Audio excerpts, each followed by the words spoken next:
Muy buenas noches, bienvenidos y bienvenidas a Desiguales de día lunes. Siempre tengo que hacer el ejercicio de qué día es hoy.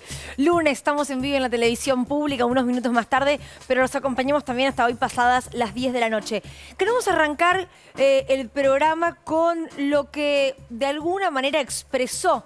No es correcto decir dijo, pero sí expresó la vicepresidenta a través de la red social Twitter. Es la primera vez que Cristina Kirchner expone algo, dice algo desde el atentado ocurrido el 1 de septiembre. Y es la tapa del diario Clarín de hoy, lunes 12 de septiembre.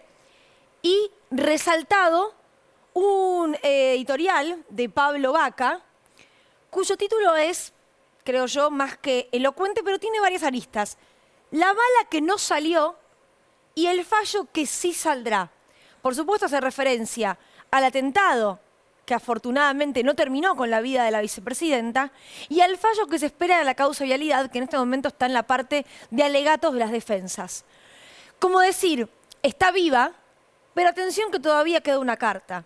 No la mataron, pero a nivel judicial va a haber un revés para la vicepresidenta. Por un lado, pareciera que hay hasta como un festejo, ¿no?, de la bala que no salió.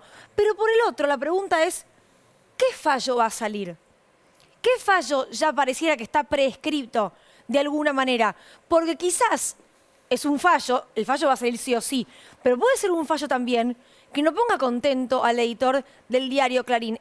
¿Es esto, y es una pregunta que nos hacíamos hoy en la producción con Pablo, ¿es esto un direccionamiento hacia la justicia? Digo, ¿esto ordena también al tribunal que tiene que fallar?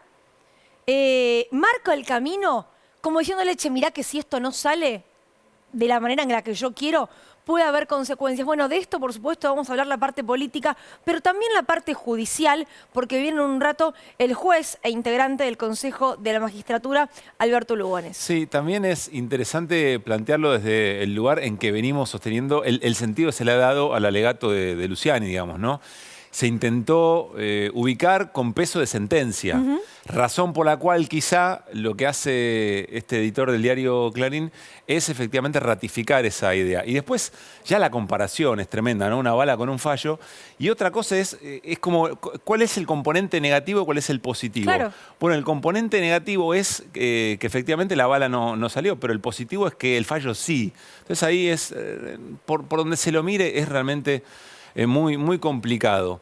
Vamos a compartir otro de los elementos del día que generó muchísimo impacto y tiene que ver con lo que en un rato nomás Néstor Espósito nos va a aclarar, contenido del celular de Brenda Uliarte, ese sector que estaba encriptado, que finalmente se pudo trabajar y revelar. Bueno, unos diálogos entre Sabac Montiel y efectivamente Brenda Uliarte que corresponden a la escena del 27 de agosto. ¿Cuándo es 27 de agosto? ¿Cuándo fue 27 de agosto? Ese sábado en el que una enorme cantidad de gente se movilizó desde Parque Lezama o Parque Chacabuco, que también había una reunión para sostener la figura de Cristina frente a la avanzada judicial, y por las vallas y por la represión policial termina yendo a Juncal y Uruguay. ¿Qué es lo que ocurre ahí o qué es lo que dice Sabac Montiel? Bueno, no es que se dé cuenta el tema que hay una cámara de C5N, hay poca gente, la gente se está yendo y el momento es ese. ¿Momento para qué? Bueno, si seguimos leyendo toda la textual, más otros mensajes que también aparecen, lo que hoy descubrimos o lo que hoy se descubrió es que efectivamente ese sábado también se iba a intentar terminar con la vida de Cristina Fernández de Kirchner, también se iba a intentar asesinar a Cristina Fernández de Kirchner. Quiero remarcar esto. Él dice, son las 12 y ella salió a esa hora. ¿Y era a esa hora? ¿Qué era a esa hora? ¿Pegarle un tiro? Claro. ¿Matar a la vicepresidenta? Y sigue. O sea, el escenario era con ella porque la habrán seguido. ¿Entendés? Después vamos a ver en la tele qué pasó. Y el mensaje siguiente directamente habla del escenario. Porque recuerden la escena del sábado por la noche. Estaba la vicepresidenta parada en un escenario bastante improvisado, delante de una camioneta, en la esquina de Juncal y Uruguay, rodeada en 360 por personas, por militantes. Se esperaba que saliera por la puerta de servicio, salió por la puerta de la calle Uruguay, es decir, por una puerta inesperada. Y con el diario del lunes, con el diario del 1 de septiembre, todos dijimos, che, qué expuesta, ¿no?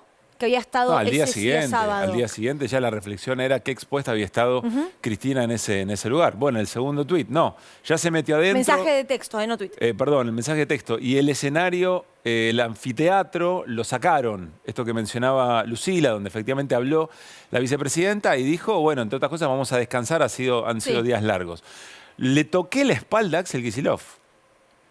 Le toqué la espalda a Axel Kicillof, como diciendo, llegué. Sí. Llegué cerca, estuve ahí.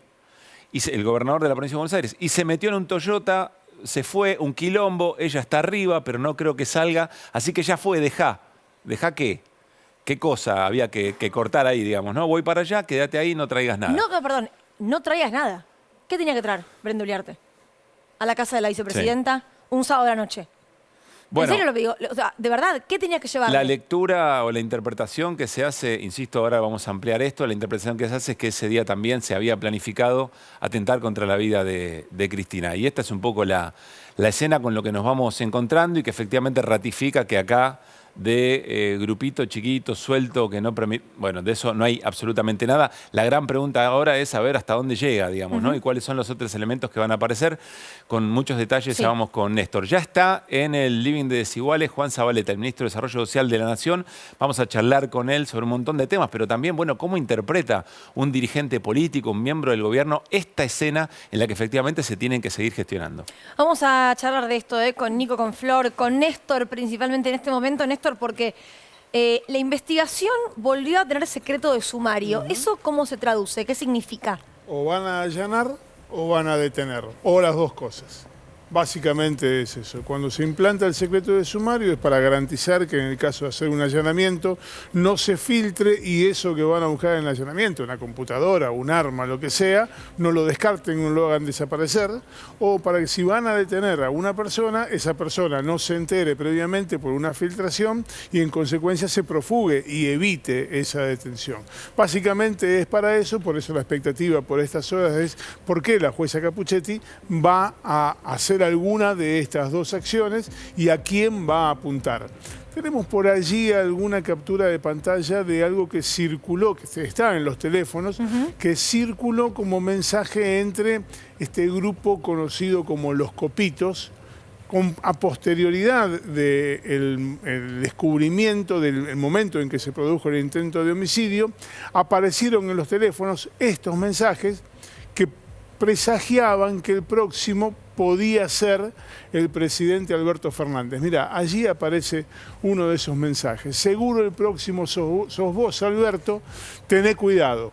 Esto aparece en el teléfono de un tal Gabriel. Suponemos en la investigación que se trata de Gabriel Nicolás Carrizo.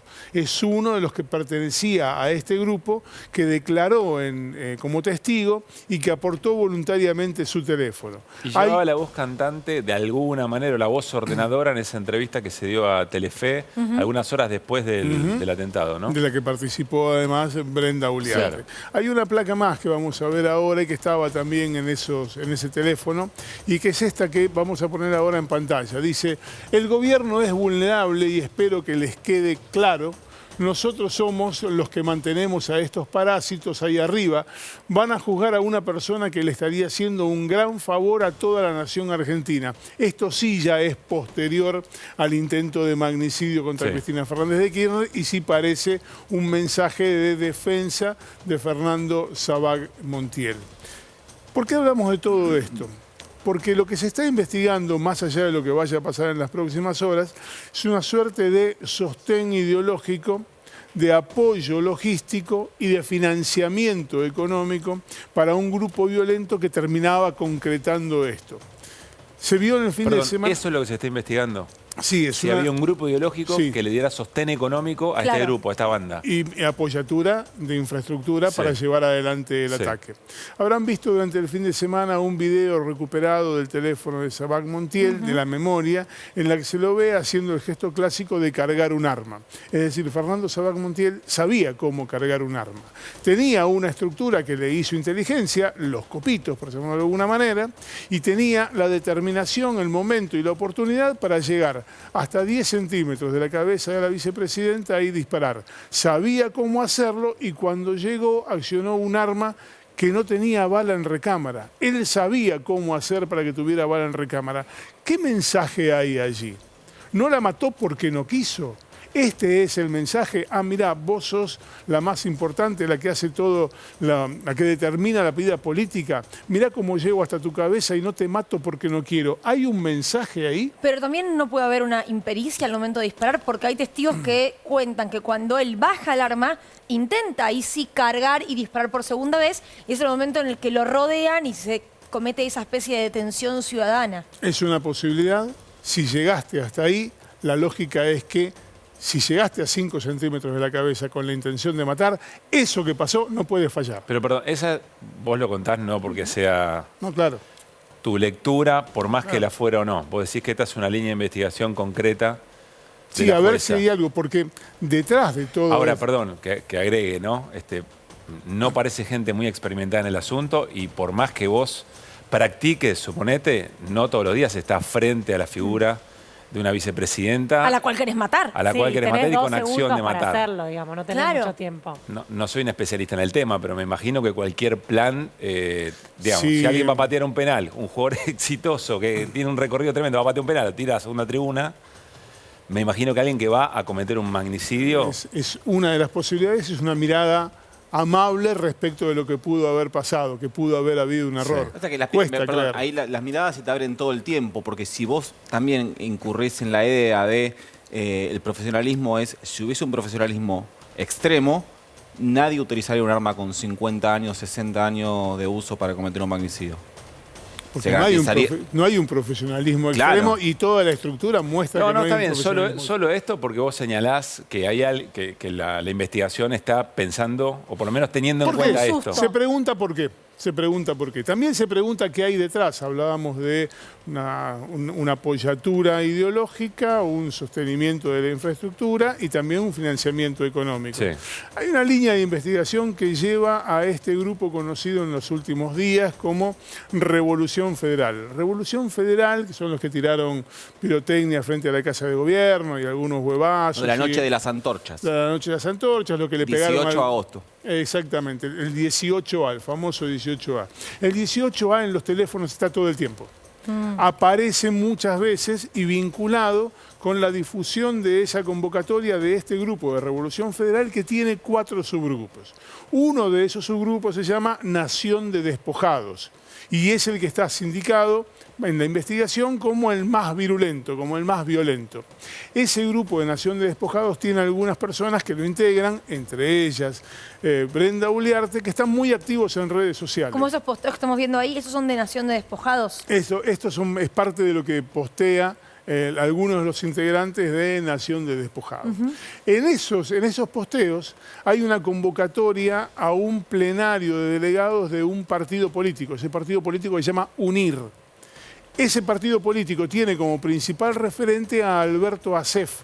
Alberto Asef es el diputado actual de PRO que le había ofrecido o había acordado con José Luis Espert darle la contención del partido político para presentarle las elecciones, luego lo traicionó a Espert y terminó acordando con Juntos por el Cambio y es diputado por Juntos por el Cambio. Le vendió Es- el sello, le vendió el le sello vendió Juntos por el el Cambio sello. por una Pará, banca. ¿me repetís cuál es el vínculo? Quiero que esto quede muy claro. ¿Cuál es el vínculo? Empiezan a aparecer nombres propios de la política. Empiezan a por lo que aparecer veo. nombres propios de la política. El grupo de Nación de Despojados promocionaba a partir de algunos de sus integrantes el plenario que se realizó hace algunos días del partido UNIR. ¿Cuál era el afiche que circuló en internet para convocar a ese plenario de delegados? ¿A quién tenía como figura convocante?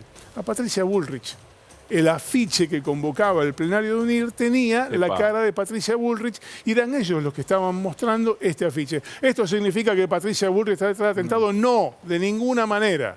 Significa que hay una línea que lleva a investigar por qué estaban vinculados esta simpatía ideológica con un movimiento de extrema derecha, que además llega a un movimiento patriótico y a una fundación en la Argentina que tiene vínculos con una fundación en Alemania con sede en Múnich. Esa fundación en Alemania con sede en Múnich tiene presencia en Brasil y relación cercana con uno de los hijos del presidente de Brasil, Jair Bolsonaro. Y en la Argentina tiene una sede ubicada a 200 metros de la casa de Cristina Fernández de Kirchner. Bueno, ¿A ver. 200, perdón? A Sí. 200 metros del departamento Lo- de Cristina Fernández lo que de nos Kirchner. estás Una zona contando cara, son ¿no? Además, todo- para tener una sede, digo, para tener un alquiler de algo. Todos los vínculos que se están tirando a ver Investigando. hasta dónde llegan Sí. a partir de la Sí. información que hay. Y a partir de los folletos y las convocatorias y las identificaciones ideológicas se llega a todo esto. Esto significa A esa que hay... invitación, a ese plenario. Déjame hacer mucho hincapié en esto. ¿Esto significa que hay una autoría? No, de ninguna manera. Significa que de esa línea están tirando para ver qué sale. Para ver qué aparece. Y reiteramos esto, secreto de sumario nuevamente, posibilidad de allanamientos y o detenciones en las próximas horas. Vamos con el ministro. Sí, entrevistaron a Alberto Fernández, ¿no? Lo vamos a presentar cuando estamos sentados. Lo compartimos ¿No querés ahora. agarrar tu celular vos? No, estoy muy bien. Me dijiste que lo ibas a Sí, agarrar. no, pero estoy bien. Ok, Che, no ¿lo lo tengo un agarres. poquito más bajo? Lo tengo bajo custodia. Nico, ¿un poquito más bajo, Fiorentino? Como... Hay algo que no está bien ahí. A determinada Gracias. edad la gente empieza a achicarse. ¿Cómo va? ¿Cómo están? Buenas noches. Gracias por Un haber gusto venido. Estar acá. Bueno, Pablo hacía un poco recién la introducción, ¿no? En relación a todo esto habló el presidente Alberto Fernández. Queríamos compartir con usted antes de arrancar la nota lo que dijo a una entrevista a la televisión española.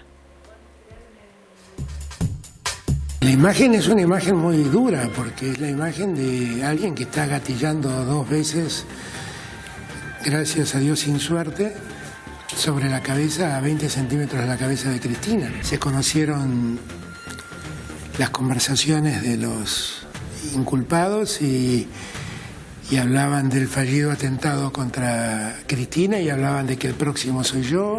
Algo no estamos haciendo lo suficientemente bien como para que en la cabeza de una persona penetre una idea tan horrible como la de matar a otro por lo que representa o por lo que piensa. No es un marciano que vino a disparar contra Cristina, no es una persona que llegó, que salió por fuera de nuestra sociedad, es uno que vive en nuestra sociedad, no es un imputable, no tiene ninguna alteración en sus facultades mentales y tiene plena comprensión de la criminalidad de su acto. Puede ser una persona enojada con la democracia. Una persona enojada con la democracia no puede reaccionar de este modo. Bien, Juan, ¿cómo estás viendo la escena? En la que además hay que continuar con la gestión de la que ya vamos a hablar en un momento, pero pasaron, ayer lo decíamos, pasaron 10 días, 11 días y la sensación es que, bueno, mucho no cambió tampoco, ¿no? En cómo cada sector se posiciona sobre el hecho. En primer lugar, decirles que lejos de debilitarnos, nos fortalece. En primer lugar, como gobierno, como frente político, nos fortalece. El peronismo siempre defendió los derechos de los argentinos en la calle. En paz, con amor, con mucha pasión. Pues si esto no va a retirar el Con peronismo mucha de la pasión. calle. Quiero no, para nada, de ninguna manera, en primer lugar. En segundo lugar, no veíamos como muy normal bolsas mortuorias con los nombres de todos nosotros, colgados en la Casa Rosada. Veíamos como muy normal movilizaciones de muchos de estos personajes con maniquíes colgados de una horca. Vemos como muy normal que dar el debate de bajar la pobreza se haga derribando un edificio. Esto también se dijo, que había que volar Desarrollo social. el Ministerio de Desarrollo Social. Y eso no es normal. No es normal ni en esta democracia ni en ninguna democracia del mundo. Así que lo que me parece que hay que hacer es reflexionar mucho O incendiar el Banco sobre Central, ¿no? o prender incendiar fuego el Banco Central, claramente. Reflexionar mucho sobre este tipo de manifestaciones, ¿no? A mí me queda una situación muy particular al intento de asesinato de Cristina, al atentado contra la democracia argentina, que fue, bueno, Bautista 11 años, Eva de 7, va al colegio temprano, permítanmelo contarlo, ¿no? Porque tiene ¿Son que tus ver con hijos la más familia, chicos? sí, los más chicos. Tenemos los más grandes, Agostina de 30, Julieta de 29, Facundo de 27 y Juani de 22. Bautista ve la tele, se levanta temprano para ir al colegio y bajó donde estábamos con Caro a decirnos, papá, mamá, la quisieron matar a Cristina. Eso es tremendo. Y eso no puede volver a pasar en la Argentina. Y no va a volver a pasar en la Argentina. Nosotros como gobierno no podemos permitir que eso vuelva a suceder. Y con mucha, como lo venimos haciendo, ¿no? Convocando a sentarse, a volver al debate político, a recuperar lo que yo viví. Yo milité en su momento en el movimiento de Juventudes Políticas, cuando volvió la democracia. Yo soy un hijo de esta democracia, militante de esta democracia, incipiente. Y estaba el MOJUPO, el Movimiento de Juventudes Políticas, que lo que hacía era construir y fortalecer la democracia en ese consenso post-dictadura, en donde ahora que me parece que está por salir una película argentina 1985, que es sobre el rol de Straser y Moreno Campo. Hay que volver a ese lugar. Hay que volver a ese lugar. Pero en lugar de una política de consenso que termine concretamente con la violencia. Pero Juan, y vuelvo a lo mismo. Sí. Con el peronismo en la calle. Pero Juan, defendiendo lo que pensamos, defendiendo derechos. Porque en definitiva son dos modelos de país muy distintos, ¿no? Muy distintos y antagónicos. Los de Juntos por el Cambio y los nuestros, y el nuestro. Un modelo de endeudamiento y exclusión y un modelo de inclusión y de trabajo. Ahora, eso no significa que al enemigo lo querramos matar de un tiro en la cabeza. Pero ¿no crees que cambió el tono de la discusión comparando incluso lo que fue de 1985 a hoy? Digo, porque sin vos lo ninguna haces duda, mención. sin ninguna duda. Creo que vi ayer avances del programa, veo el programa, avances del programa, creo que estaba sentado acá Eduardo Valdés cuando dijo, Sí. ¿a quién sentarías? Y sí, sentaría a Juntos por el Cambio y también a los dueños de los medios de comunicación. bueno, contestaron, ¿no? Esa invitación de Valdés, Bueno, le contestaron con la etapa de hoy. Pero hay que bajar. Hay que bajar y reflexionar sobre esto. No vamos a permitir que pase lo que pasó con Cristina. No lo vamos a permitir. Lo vamos a defender como corresponde en la calle y lo vamos a defender gestionando y gobernando la Argentina. Estamos gobernando la Argentina y poniendo ladrillo arriba de ladrillo el desastre que nos dejaron. Porque nos dejaron un desastre. Porque la verdad que podemos tener y hablar de pandemia, pero nos dejaron un país roto, patas para arriba. Nosotros venimos a resolver ese desastre que nos dejó el gobierno de Macri. Ahora, ¿eso significa querer matar a alguien? No, para nada. De Juan, ninguna forma. ahora hablamos de la gestión, insisto, porque no es poca cosa volver a la gestión con todo esto en el hombro, digamos, ¿no? Pero respecto a lo que fue la convocatoria a Luján, con los más, con los menos que haya tenido, Horacio Rodríguez Larreta dijo, bueno, están politizando el tema, lo están partidizando. Patricia Bullrich dijo, cada vez que el kirchnerismo te invite a dialogar, no le creas, es todo lo contrario. Digamos, no parece una vocación de comprender un llamado. Pero hay que seguir convocándolos. Hay que seguir convocándolos. El gobierno y el frente de todos, a través de quien corresponda, o quien decía el presidente y el presidente mismo, hay que convocarlos, hay que sentarlos en una mesa, hay que volver al debate político, al debate de ideas, a que acompañen a hacer lo que estamos haciendo todos los días, ¿no? Que es tratar de poner esta Argentina de pie, y en el caso nuestro, del Ministerio de Desarrollo Social, todos los días tomar decisiones para que ese casi 47% de chicos pobres dejen de ser pobres, para que podamos todos los días generar un puesto más de trabajo, transformar un plan en empleo registrado. Nosotros tenemos esa responsabilidad y lo vamos a seguir haciendo. Yo estuve en la misa, una misa muy respetuosa, una homilía muy buena del padre Jenin, del padre obispo. ¿Fue una politización del atentado? No, en absoluto. Fue un llamado a la armonía social, al conjunto de la dirigencia argentina, no solamente la dirigencia política, la empresarial, la comunicacional, también el Poder Judicial, a la armonía social, que es como le gusta llamar al Papa Francisco, esto que tiene que ver con la paz social. Y lo volveremos a hacer y vamos a seguir convocando y vamos a seguir llamando a debatir en donde corresponda, a debatir en el Congreso, a tratar de no naturalizar más y no ver como normal estas barbaridades que veníamos viendo, que puso un punto de inflexión con una pistola en la cabeza de Cristina Fernández de Kirchner. Nico, tenés preguntas, pero también tenés Sí. información sobre acuerdos. Sí, primero una pregunta, ahora contamos algo. Juan, recién dijiste dos cosas. Dijiste que hay que mantener al peronismo movilizado, como estaba hasta el 1 de septiembre, y también dijiste que es responsabilidad del gobierno que lo que pasó no vuelva a pasar. Quiero unir las dos cosas. ¿Cómo haces para mantener al peronismo movilizado y a la vez resguardar a Cristina? Porque un poco con olfato y otro poco con información, no me da la sensación de que vaya a ser una persona que se vaya a quedar guardada de acá hasta forever. Yo dije que lejos de debilitarnos nos fortalece.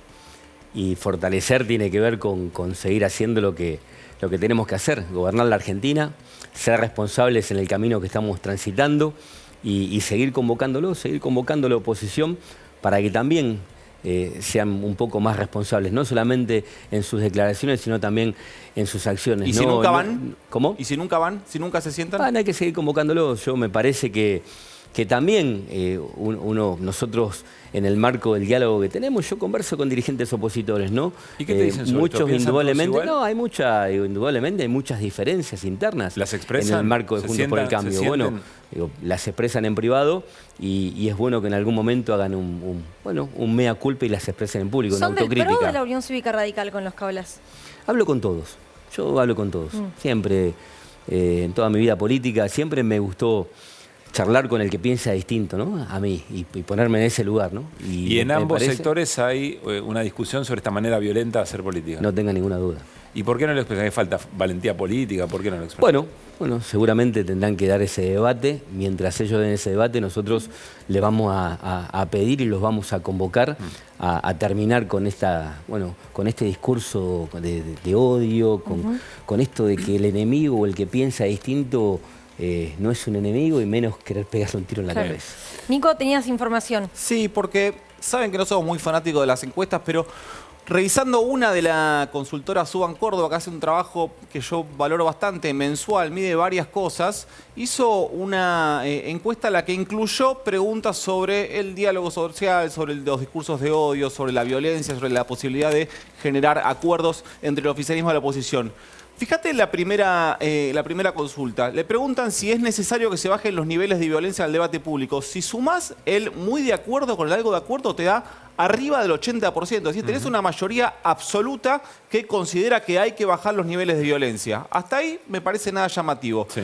Fíjate cuando vamos a la segunda placa, donde preguntan, bueno, es esta, mira, dice, el oficialismo y la oposición deberían firmar un acuerdo de convivencia democrática, es decir, deberían juntarse y sentarse, como dice el ministro Zabaleta, entre otros, a generar vías de acuerdo. Bueno, ahí también te da un porcentaje altísimo, casi el 71%, casi 72% te dicen que sí. La respuesta positiva, digamos. La respuesta positiva. Hasta ahí decís, bueno, están todos en la misma. Ahora, fíjate cuando haces el zoom sobre la opinión según su voto a presidente en 2019. Tenemos un cuadrito chiquito.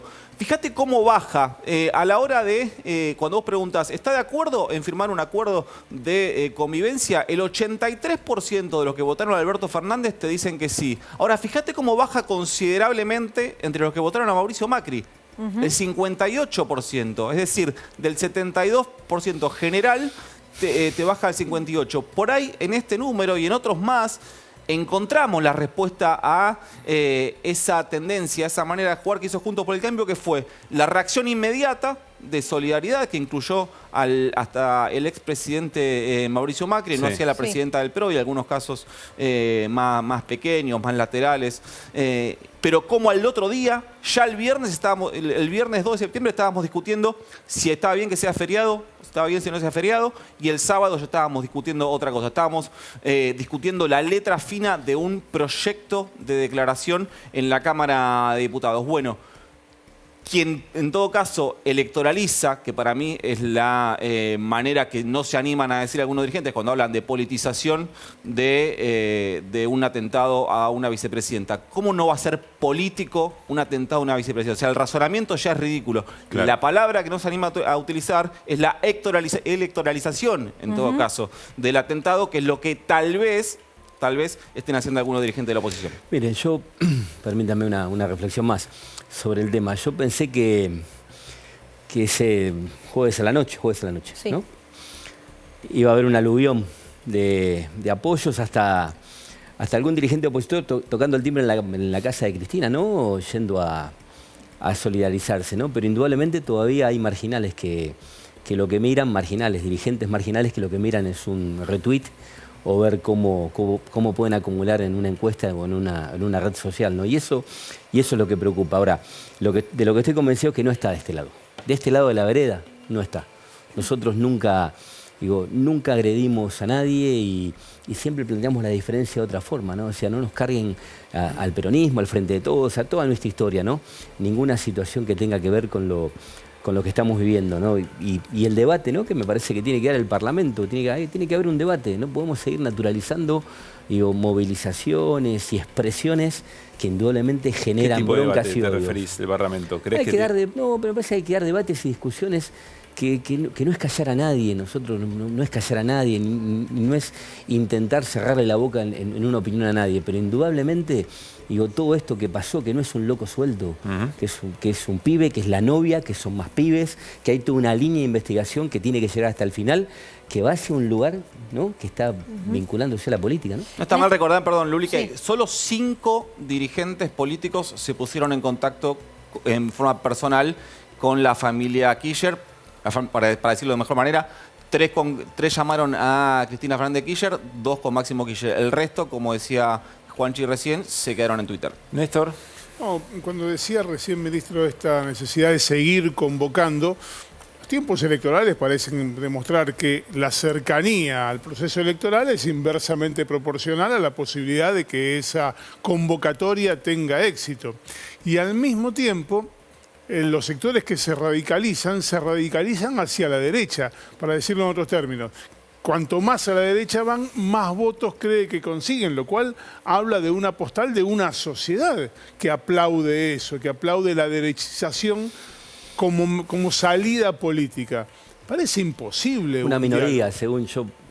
La verdad que hacer política con las encuestas, hay que hacer política y gestionar todos los días, cuerpo a cuerpo con la sociedad argentina, que es lo que hacemos nosotros, es hablar y conversar, pero está claro que no es el camino, ¿no? Nosotros tuvimos una reunión, mire, la política pública también tiene que implementa el gobierno y que nosotros llevamos adelante en el ministerio, permítanmelo decir, tiene que ver con esto, con el reencuentro. Cuando decidimos un decreto para transformar un plan potencial en empleo registrado, hay que sentar en una mesa al sector privado, al empresario, al sector sindical, al movimiento social, y ahí hay un encuentro. Y ahí hay una política pública que lo que nos tiene que llevar es a trabajar en un marco de unidad. Y esto es lo que hace el gobierno todos los días y lo que vamos a seguir haciendo, trabajar. Miren, vamos a hacer el 5.º sorteo de Mi Pieza. Es la política pública más importante del ministerio, está vinculado a las mujeres, direccionado a las mujeres que viven en barrios populares, en los 5.687 barrios populares de la Argentina. Ya hay 175.000 mujeres que han sido beneficiadas con un subsidio para mejorar su vida, para hacer su pieza, para arreglar su casa, para hacer su baño, para vivir mejor, para vivir dignamente, ¿no? Vamos a hacer el sorteo para que 17.000 mujeres más se incluyan el día miércoles en una política que amplía, una política que incluye, una política cuando se habla de ajuste, miren, yendo un poquito a esto, el peronismo no sabe ajustar, el peronismo no sabe ajustar y nosotros no vamos a ajustar, vamos a ordenar las políticas públicas, sí, cuidando al beneficiario, cuidando Alguien al que hay que recordaría la década asistir. del 90, ¿no? No, pero a ver, digo, no hay década del 90 para recordar. Me preguntaba algún colega tuyo, Pablo, cuando se hablaba, no, ni comparar. Nosotros venimos de un modelo de exclusión, endeudamiento y tarifazos que están muy, pero muy cerquita. Ahora, hay un ordenamiento de subsidios. Hay un ministerio que es nuestro ministerio que sigue ampliando políticas, que sigue trabajando con el ministro de Economía, con el presidente de la Nación, para que los argentinos que necesitan acompañamiento del Estado, ahí está, sistema alimentario escolar, red de merenderos y comedores, el plan potenciar, el banco de herramientas, Ministro, materiales e insumos. pero Yo lo cuento justamente- con mucho, digo, porque Sí. estamos reconstruyendo la Argentina y porque esto nos tiene que fortalecer y nos tiene que solidificar, digo, muy pero muy fuerte para construir el futuro. No hay futuro, digo, lo que hay que explicarle a los que nos están viendo que no hay futuro con el pasado. No hay futuro con el pasado, no hay futuro con el pasado reciente. Dicen que van a hacer lo que no supieron hacer y lo viví como intendente en Hurlingham, cerraban las pymes, dejaban los vecinos de los barrios sin trabajo, imposible los clubes pagar las tarifas. Acá los clubes de barrio van a seguir teniendo la tarifa social y hay que contarlo y hay que decirlo y hay que seguir trabajando, digo, con mucha presencia en el territorio. Ahora, su ministerio fue ojo de la tormenta cuando se comenzó a hablar de planes sociales, de quién los manejaba, de cuántos iba a haber. Se habla de una auditoría. Le quiero preguntar en primer lugar qué pasó con esa auditoría, si es que se está llevando adelante o no, y cuál es su vínculo hoy con, por ejemplo, el polo obrero o movimientos que han estado en la calle en los últimos meses.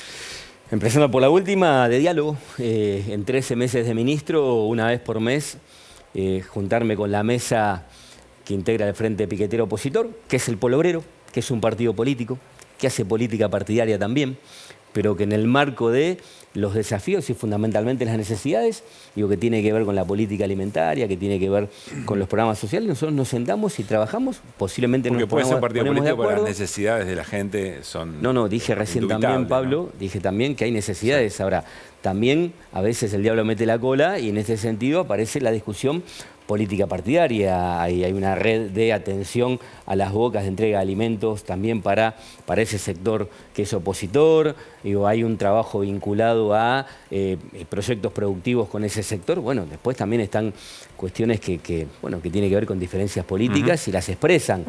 Ahora, en definitiva, nosotros, la auditoría comenzó, auditamos ya beneficiarios, sujetos de derecho, trabajadoras y trabajadores del Plan Potenciar en Lanús, estamos en Santa Fe, arrancamos en la Ciudad Autónoma de Buenos ¿Qué significa Aires. en concreto auditar? Porque la sensación es que lo que van a hacer es, bueno, a vos te corresponde, a vos no. No, nosotros vamos a aprovechar, decidimos de cara al programa Potenciar Trabajo, dos cuestiones muy claras. Cuidar al sujeto de derecho, cuidar al trabajador y a la trabajadora del Plan Potenciar Trabajo y brindarle oportunidades. Cuando van los estudiantes de las universidades públicas a los lugares de trabajo, porque también nos sirve para visibilizar que es una unidad de gestión, en donde hay polos textiles, producción de alimentos, donde hay polos de reciclaje, en donde esos sujetos de derecho, hombres y mujeres, trabajan. Y vamos y visibilizamos con los estudiantes y nos sirve también el cuestionario para saber cuál es su realidad, cuál es su necesidad, para poder lograr que tengan terminalidad educativa, para poder lograr que tengan capacitación en oficios, para poder articular con los estados municipales y provinciales fundamentalmente en esto que pusimos en marcha, que es fortalecer el programa de transformar planes sociales en empleo registrado. Adhirió la provincia de La Pampa el día viernes en Catriló, trabajando en La Rioja. Hay muchas argentinas y argentinos beneficiarios de estos programas que están yendo al empleo registrado, ¿no? Y ese es el camino, cuidar. Nosotros vamos acá, el gobierno lo que hace es incluye, no excluye. Nosotros incluimos, lo que también hacemos es ordenar las políticas sociales para poder seguir brindando oportunidades a los argentinos que necesitan. Gracias, ministro, por Gracias, haber Pablo, venido. gracias, Luli, muy amable. Gracias. Muchas gracias. Bueno, nos vamos a la mesa nuevamente señor. porque allí está Flor, que tiene información muy importante de la gira del ministro de Economía, Sergio Massa, por Estados Unidos. Flor, ¿por dónde arrancamos? Sí, un Sergio Massa que ya mañana vuelve al país y que hoy tuvo, como se dice, lo mejor para el final. ¿Por qué? Porque hoy tuvo sus reuniones más importantes y se podría decir, según cuentan en la comitiva, que le fue muy bien. ¿Con quién se reunió concretamente? Con la titular del Fondo Monetario, Cristalina Georgieva, y con la titular del Tesoro estadounidense, Janet Yellen, que ayer si veías la agenda de Massa que te comparte su gente de comunicación, no estaba la titular del Tesoro, estaba su segundo, su mano derecha. Esta foto que logró Sergio Massa no la había logrado siquiera Martín Guzmán. Que era... Sería como la ministra de Economía de los Estados Unidos, ¿no? Claro, es la ministra de Economía de Estados Unidos, pero es la persona, digamos, el Ministerio de Economía de Estados Unidos no influye solo en ese país como puede pasar en Argentina, influye en todo el mundo lo que pase con eso. Y efectivamente lo que pasó hoy es muy importante porque va a marcar de acá a lo que quede la gestión del Frente de Todos. ¿Y por qué lo digo? Porque trajimos para compartir un comunicado que sacó el Fondo Monetario después de la reunión con Massa. Trajimos lo que dice el comunicado y lo que no dice. A ver. También. Si podemos arrancar, por un lado, habla de Cristalina Georgieva, que dice: felicité a Massa por los pasos que tomó para estabilizar los mercados. Bueno, ¿qué no está diciendo ese comunicado con el FMI? Miren cómo bajó la brecha cambiaria, dólar paralelo y dólar oficial, del 136% al 83%. ¿Sigue siendo alta? Sí, pero bueno, Sí, claro. bajó un montón, que era un poco el objetivo. Otro tema muy importante que está diciendo el Fondo Monetario, si podemos compartir la siguiente, dice: ojo con esto, las metas se mantendrán y se actualizó el marco macroeconómico. Es decir, la meta de déficit fiscal se mantiene igual. Y en el medio... 2,5 Sí. de este año, ¿no? 2,5% del PBI. Y en el medio hubo una guerra, hubo mayor gasto de energía. Digamos, eso, ¿qué va a pasar con los recortes ahí? ¿Cómo se va a cumplir O sea, esa no meta? se revisan, para lo que sigue a continuación, no se revisan las metas. Queda igual. Ok. Sí. Y por eso marcamos entonces la de déficit. Y cuando habla de cambios macroeconómicos, ¿qué tenemos que esperar con el Fondo Monetario que cambie las proyecciones de inflación. Digamos, lo que está firmado con el FMI es que para este año va a haber una inflación del alrededor del 60% y va a ser muy superior. Claro. Tenemos que esperar que el fondo admita esto. Y lo próximo, y ya con esto cerramos, es sin duda lo más importante de toda la gira y es algo que Massa habló con el FMI, con el Tesoro. ¿Qué dice el FMI? Se pondrá mayor foco en combatir la evasión fiscal, incluyendo intercambios de información. Y lo que no está diciendo ese comunicado dice que se viene un acuerdo entre la IRS y AFIP, que es la AFIP de Estados Unidos, la IRS, en busca de 100.000 millones de dólares que tienen argentinos en cuentas sin declarar en Estados Unidos. La pregunta con esto es, de hecho me la hicieron hoy varias personas, ¿tiene que ver con una lista diciendo esto más, acá tenés a todos los argentinos que están en Estados Unidos? ¿O tiene que ver con algo un que poco más... tienen fondos en... Claro, o tiene que... Sí, por supuesto. O tiene que ver con algo un poco más complejo, ¿no? Como de ir a buscar con un poco más de lupa. ¿Cómo sería? No se sabe. Sí, lo que dicen, lo que te cuentan en aduana es que sería algo automático, porque lo que te dicen en aduana es hoy, si les tocas la puerta y les tengo alguna causa judicial, te pueden llegar a dar alguna información. Pero no es automático como sí ocurre con otros países. Ahora, a nivel técnico, lo que te dicen esto es que esto ya está. Sergio Massa salió de sus reuniones de hoy y en una conferencia ahí con los periodistas que están cubriendo allá, dijo, no creo que a Estados Unidos le guste tener evasores en su país. O sea, sería ahorrarte el paso judicial. Claro. Como gobierno poder pedirle al otro gobierno la información de tal persona. Pero no es que te van a dar una caja con los nombres de todas esas personas. Claro. Bueno, habrá que ver en la práctica porque esto, si bien está, decíamos, está la parte técnica, tenés el apoyo político, que es lo que fue a buscar Massa, todavía falta la firma final, que eso lo tiene que hacer Cancillería. Hay que Bien, ver si Flor, sale. sí, hay que ver, muy importante esta No le gusta tener información. evasores, pero sí 100.000 millones de dólares argentinos. Sí, que no se sabe cuáles son parte de la evasión o no, eso es lo que Sí, se va digamos, pero están sin identificar. declarar, lo que Bien. te va a ayudar eso es a juntar plata Claro. de Bien. impuestos. Vamos Gracias, a Flor. presentar a nuestro invitado. Presente. Presento. Estamos con el doctor Alberto Lugones, juez de la Cámara Federal de San Martín y además consejero del Consejo de la Magistratura. Gracias, doctor, por haber venido. Por favor, un gusto. Tenemos que hacer una tanda, ¿nos espera? Sí, por Charlamos supuesto. después del corte, ya venimos. Seguimos en Desiguales y como decíamos, estamos aquí en el living con un juez federal, además integrante del Consejo de la Magistratura. Doctor, quería comenzar por la situación un poco general. Usted estaba escuchando ya el programa. Sí, sí. ¿Esto en la justicia se habla? ¿Tiene algún tipo de repercusión? Lo de que pasó con Cristina Sí. es un hecho gravísimo. Yo estaba en Salta en ese momento que había ido por un concurso, estaba con mi familia y me quedé absolutamente desmodado, no entendía nada, solamente pensé qué pasaba si salía el tiro. Al día siguiente esto era un descalabro absoluto, con gente matándose unos a otros. Sí. ¿Esa cree que hubiera sido la escena? Eso hubiera sido, no me cabe ninguna duda que hubiera sido la escena.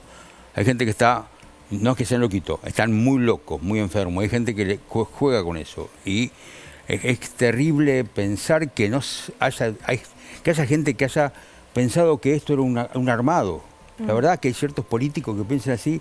No sé, yo viví otras épocas muy complejas en el país. ¿Y por qué cree que hay sectores que desconocen o que no bajan un cambio, digamos? Porque les conviene, porque piensan que puntualmente les conviene esta crisis, les conviene la pelea y probablemente en algún momento cuando empiecen a medir, porque me interesó muy interesante el planteo que hizo acá su colega. Nico Fiorentino. Sí, el Nico me interesó. Hay mucha gente que le parece que hay que bajar un cambio. Bueno, probablemente en ese momento llegarán los focos grupos, vendrán esta gran mentira que es, porque más o menos lo que pasa es cierto, todos vimos que esto pasó, y si pasaba, esto terminaba guerra civil, sin duda, sin duda. Ahora, ¿el Poder Judicial tiene algún tipo de responsabilidad en la situación política del país? Porque pienso en el alegato del fiscal Luciani hace 3 semanas, ¿no? ¿Fue? Sí. De hace 3 semanas. Y ahí comenzó, ¿no?, a ocurrir algo en las calles que no tiene que ver con la justicia propiamente, pero bueno, lo impulsó de alguna manera. ¿La justicia es consciente del rol que ocupa? Yo creo que sí. Lo que pasa es que después vamos a ver si nos gusta lo que dijo el fiscal. Estos forman parte de formas de enfocar la cuestión. A mí el fiscal no me gustó el alegato, pero bueno, yo lo que puedo hacer es plantear... ¿Qué es lo que no le gustó? Que se hizo medio como si estuviéramos mirando Netflix. Y usted lee, yo leo mucho Twitter, me encuentro con gente que dice, bueno, pero quiere una prueba de su inocencia. Perdón, ¿de dónde? ¿Quién les enseñó a la gente que escribe en Twitter que una persona tiene que mostrar su inocencia? Quien tiene que mostrar es la parte acusadora, que esa persona es culpable. Bueno, este tipo de cuestiones son cuestiones que, con todo el respeto que me merecen los fiscales, algunos de los cuales yo conozco mucho, que es Zamora, a Luciani prácticamente no lo conozco, hay que tener mucho cuidado, porque nos costó muchos años la democracia. Y si nosotros hoy vamos con posiciones violentas, virulentas, lo que va a generarse la reacción siempre es la misma. Tanto de un lado para el otro, porque yo no hago política en el término mayor y más partidario, nacional, partidaria. digamos. Yo hago política judicial. Y tenemos que tener muchísimo cuidado porque esto es como un cristal. Si se rompe y no hay forma más de arreglarlo. Hoy Lucila planteaba en el arranque, a partir de la tapa del diario Clarín, esa nota que básicamente lo que dice es la bala no salió, pero el fallo sí. Lo que planteaba es si ese tipo de expresión de un medio de comunicación de tanta impregnancia puede condicionar a un magistrado o una magistrada. Yo le voy a hablar de mí. A mí no me condiciona una tapa de Clarín, la tapa de Nación ni la tapa de todos ellos juntos. Eso lo he dicho muchas veces en el Consejo. Pasa que uno tiene que tener la espalda... Pero usted conoce el funcionamiento. Sí. Yo a mí no me condicionaría. Pasa que no puedo hablar por ello. Algunos de los jueces que integran el tribunal los conozco. No deberían presionarlo. Me parece que pasan otras cosas por ahí que nosotros no sabemos. ¿Usted cree que es una presión por parte del diario? No me cabe ninguna duda. Lo interpreta como una presión hacia el tribunal. Pero aparte de lo más grave de eso, no es que siquiera que va a salir un fallo de un sentido u otro. Lo más grave de eso es que diga que la bala no salió. ¿Qué estaban esperando que saliera la bala? Ellos apostaban a que saliera la bala. Hay gente que apostaba a que saliera una bala. Al grado de locura hemos llegado que la gente apostaba a que saliera la bala y que matara a la expresidenta de la Nación. La expresidenta, vicepresidenta actual, tiene un 35, un 30% de gente que va a salir otro día a romper todo con un grado de locura que sería hasta entendible si ocurriera una cosa así contra la expresidenta, vicepresidenta de la Nación. Ahora, usted dijo recién, uno entiende que puede haber presiones, pero también puede haber cosas de otro tipo. ¿Qué cosas de otro tipo puede haber? Recorra el ámbito de tribunales y fíjense, hablan de carpetas, hablan de esto, hablan de aquello. Es lo que yo escucho como escuchan ustedes. Hablan de carpetazo, de por qué se actúa de una forma, después se actúa de otra. Es todo lo que tengo, porque en realidad no estoy dedicado a investigar lo que ocurre en Comodoro Pi. Solamente investigaremos aquellas denuncias que vienen a conseguir. Ahora, la escena dramática que también lo afecta como juez, más allá de este caso, es que cualquier cosa que decida el tribunal, va a haber un sector de la sociedad que va a estar indignada con ese resultado, porque no va a creer si el proceso probatorio fue exitoso o no. Lo que va a entender es que o se dio alguna presión o se dio a otra. Puede ser, pero en realidad esta es nuestra función. A ver, los jueces siempre que dictamos una sentencia tenemos por lo menos el 50% que está enojado, por lo menos, y a veces más del 50%. A veces el sector que dice, es que buena sentencia, es un 30, un 25%. Y bueno, es nuestra función. Nosotros no estamos en el Poder Judicial para ser simpáticos o para ser aplaudidos cuando salimos de las esquinas, de la calle, de nuestra casa. Claro. Doctor, yo recuerdo cuando usted vino a Desiguales y estábamos hablando en la previa de la decisión que había tomado la Corte respecto de la nueva conformación del Consejo de la Magistratura. Ya caminó un poco ese mecanismo, esa nueva conformación. Sí. ¿Cómo está funcionando? No cambió demasiado, no logramos que avanzaran mucho los concursos. Yo creía que el doctor Rosati, por su lugar que ocupa como presidente de la Corte, iba a conseguir que lo que se llaman opositores votaran las ternas. No consiguió, aprobamos 6 ternas de 10 personas, cuando hay 130 o 150 vacantes y otros 50 concursos más que no se aprobaron.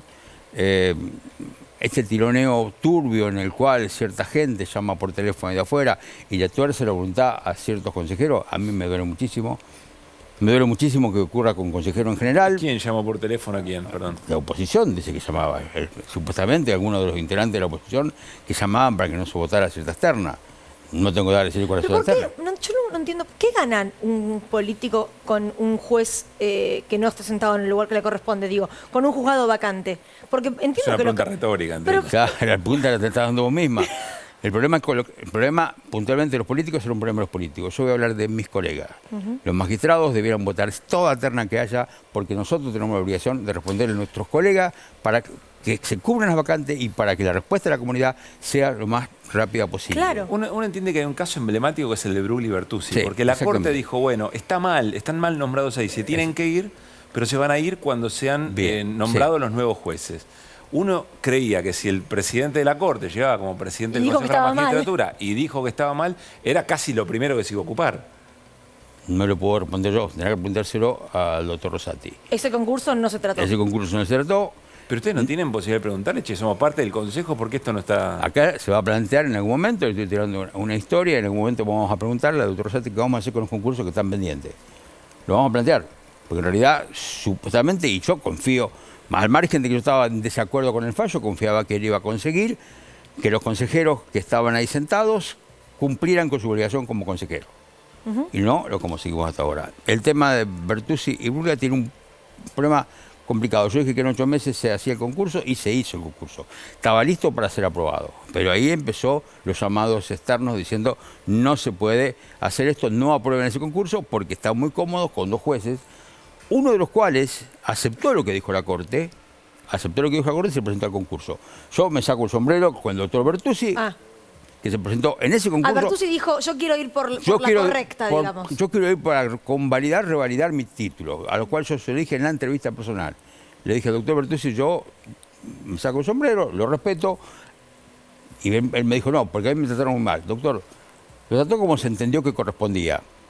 Ahora, si nosotros hubiéramos considerado que usted había cometido un delito, hoy estaría acá sentado en el Consejo declarando otra cosa, no como una acusación, como un concursante. En consecuencia, yo tengo que decir, él se presentó, está cerca, está más lejos, pero se presentó. El doctor Bruglia no se presentó y la Corte no dijo nada.